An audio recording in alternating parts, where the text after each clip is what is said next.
نحمده ونستعينه ونستغفره ونؤمن به ونتوكل عليه ونعوذ بالله من شرور أنفسنا ومن سيئات أعمالنا من يهده الله فلا مضل له ومن يضلل فلا هادي له وأشهد أن لا إله إلا الله وحده لا شريك له ونشهد أن محمدا عبده ورسوله أما بعد فأعوذ بالله من الشيطان الرجيم بسم الله الرحمن الرحيم من يطع الله والرسول فأولئك مع الذين أنعم الله عليهم من النبيين والصديقين والشهداء والصالحين وحسن أولئك رفيقا وقال الله تبارك وتعالى قل أطيعوا الله والرسول صدق الله العظيم وقال النبي صلى الله عليه وسلم لا يؤمن أحدكم حتى أكون أحب إليه من والده وولده والناس أجمعين زما ډیرو قدرمندو مسلمانانو ورونو د ربیع الاول میاشت او نن د ربیع الاول اسلامی دویم تاریخ دی د ربیع الاول میاشت کې نبی علیہ الصلوۃ والسلام دنیا ته راغلی هم دی او په دې میاشت کې نبی علیہ السلام د دنیا نه پرده هم فرمایلی ده د ربیع ته ربیع زکوي ربیع ویل کېږي موسم بهار ته لہذا دا دلالت پدې کوي چې په دې میاشت کې نبی علیہ السلام دنیا ته راغلی دی او بهار دنیا ته راوړی دی او چې کم کفریه طاقتونه دی او کفر او جهالت ته باغې باندې خزان راغلی او نبی علیہ الصلوۃ والسلام پر اتک باندې په دغه عربو په ځمکه باندې او بهار رالی هغه خزان ختم شو د نبی علیہ الصلوۃ والسلام راتګ یو سپرلی سپرلی هغه خپلا او سبزواله او نبی علیہ الصلوۃ والسلام دغه عرب ممالک مکه مکرمه دا ګلی گلزار کړه د جهالت تورې تیارې په خوشاله باندې بدل کړلې مکه مکرمه د نبی علیہ الصلوۃ والسلام پر اتک باندې ګلی گلزار زکه ورته ربیع وای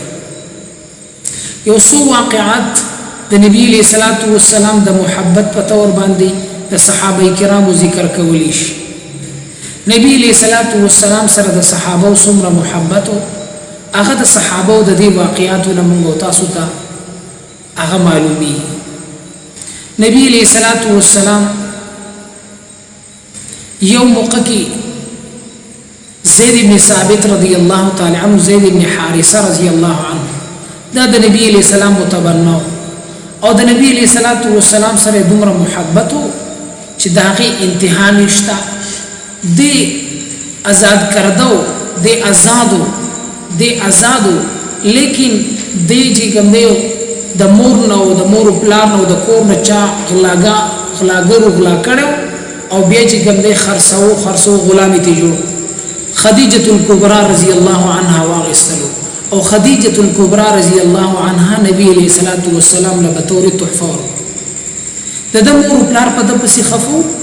ډیر مدته رشولا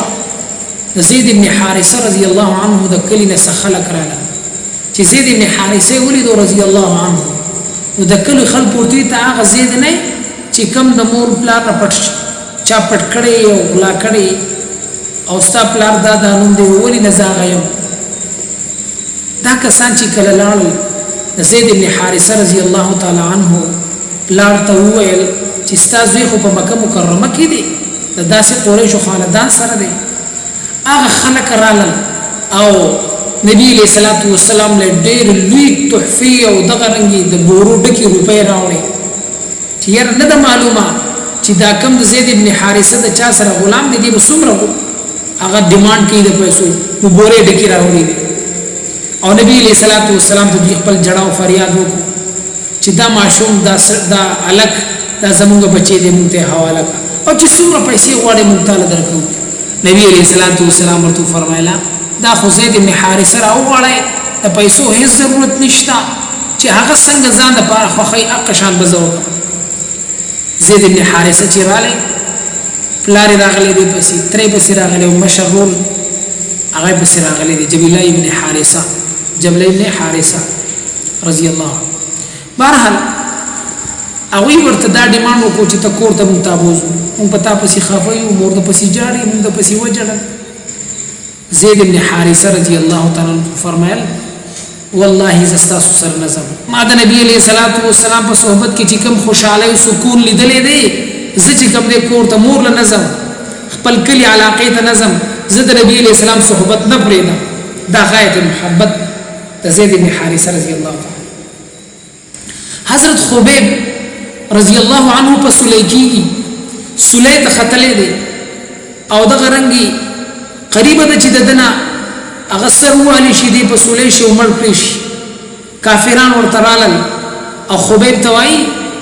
استاد خوخه ده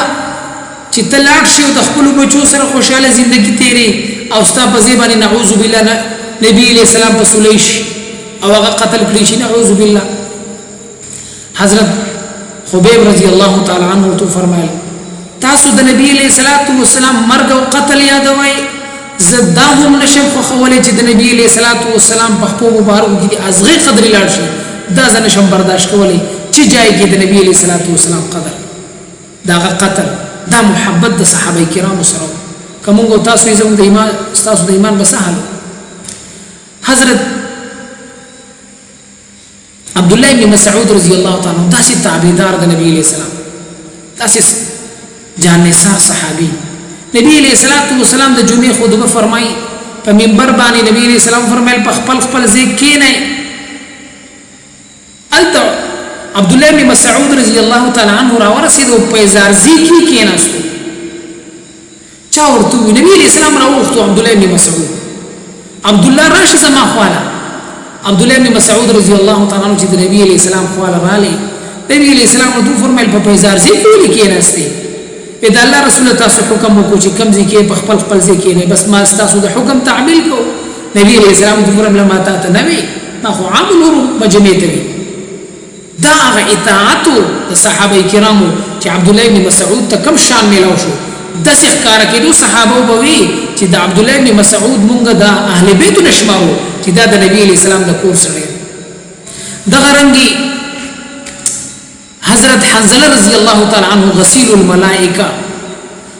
نبی علیہ الصلوۃ والسلام اعلان وکړ د جنگ د نبی وعده کړی دی د خپل بیبي سره میلاو شوی دی صحبت وسره کړی دی आवाज وشو نبی علیہ الصلوۃ والسلام جهاد طرف ترازی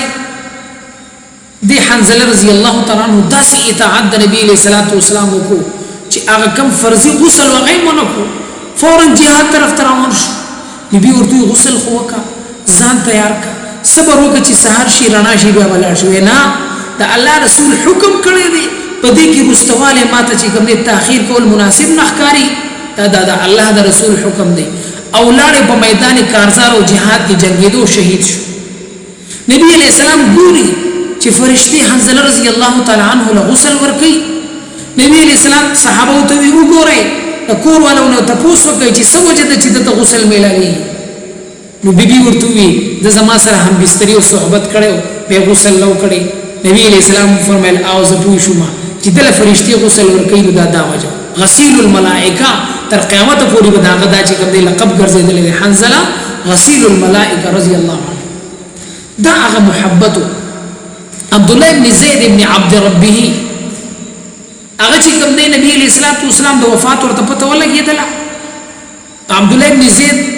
چې کله دا وره د اخواده خوای قتل او به اسمان تعالی سوچت کړل الله پاک چې نبی علیہ السلام وفات شو ماته د خپل سترګو د لیدلو د کولاولو ضرورت نشته زمانه سترګو واخله زمانه د سترګو نظر واخله عبد الله بن زید بن عبد ربی چې کله خپل نظر اوچت کو سترګو بنای تلی دا محبت د نبی علیہ السلام حضرت ثوبان رضی الله تعالی عنہ نبی علیہ الصلوۃ والسلام راو وختل نبی علیہ الصلوۃ والسلام ثوبان رضی الله تعالی عنہ فرمایل ثوبان سوجدا ورسته ورځ بدن دی کمزوري کیږي مخ تی وچیږي د مخ اډو کې د ښکارو شو سوجدا ثوبان رضی الله تعالی عنہ فرمایل دا الله رسوله وجدا چې زدا سوچ کوم ټول ورځ په دنیا کې خو مونږ او تاسو زمونږه پس رګي چې کوم دې تاسو د ملاقات اراده راشي فورا تاسو مجلس تراشو او تاسو په نظر باندې نظر ولګو بس چهره مبارک باندې زموږ زړه سکون میلاو شي سترګې خې خپلې او نه د معلومه په قیامت کې به زموږ سهالوي دا فکر اغسته چې تاسو سره ملاقات کیږي او کنه دې فکر اغسته دا محبت د صحابه کرامو د پیغمبر علیه الصلاۃ والسلام سره ذکر دا مقام بیا الله پاک چې کوم دی هغه صحابه کرامو ته ورکړو چې الله جل شانه ول په دنیا کې زیر د جنت چې کوم دی راولګي موږ تاسو هم د نبی علیہ السلام اطاعت اختیار نبی علیہ الصلوۃ والسلام الله فرمایي من يطع الرسول فقد اطاع چې د نبی اطاعت او تابعداري وکړه په تحقیق سره د الله تابعداري وکړه او نبی علیہ الصلوۃ والسلام فرمایل تاسو کې هغه سره کامل مؤمن نشي ګرځیدي تر څو پورې چې زه هغه ته د خپل پلار او مور نه او د ټول جهان نه محبوب نشم د نبی علیہ الصلوۃ والسلام سره محبت دا د ایمان حصہ ده الله دې موتا مؤمنین جوړ کړي په صحیح مانو کې واخر دعوانا الحمدلله رب العالمین